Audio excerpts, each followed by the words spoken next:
On peut réussir, sourire, travailler, s'intégrer et pourtant souffrir en silence.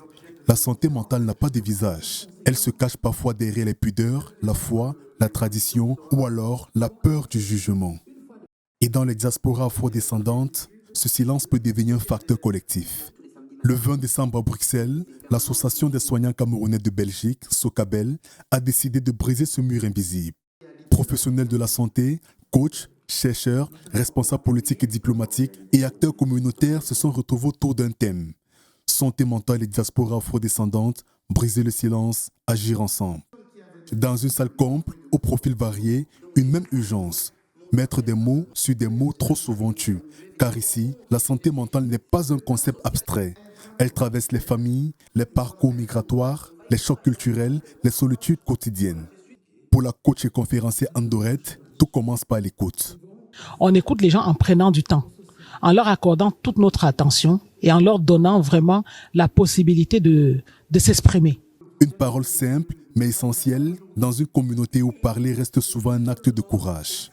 Cette difficulté est aussi structurelle. Les problèmes de santé mentale explosent dans les communautés africaines parce que les communautés ne sont pas étanches aux problèmes de la société. Nous, d'origine africaine, nous vivons souvent de manière collective, nous sommes éduqués de manière collective et donc le fait d'être isolé fait exploser les problèmes de santé mentale.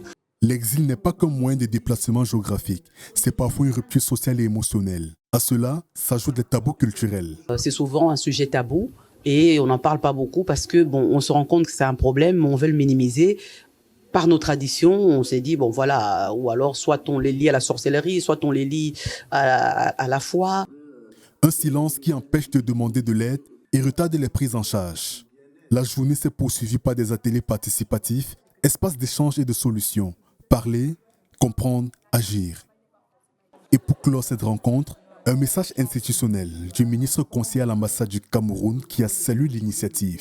Nous nous réjouissons de constater qu'il y a une telle dynamique positive qui mobilise les Camerounais positifs déterminés à écrire un futur positif du Cameroun à l'extérieur de ses frontières et qui profitera donc naturellement au Cameroun à l'intérieur de ses frontières.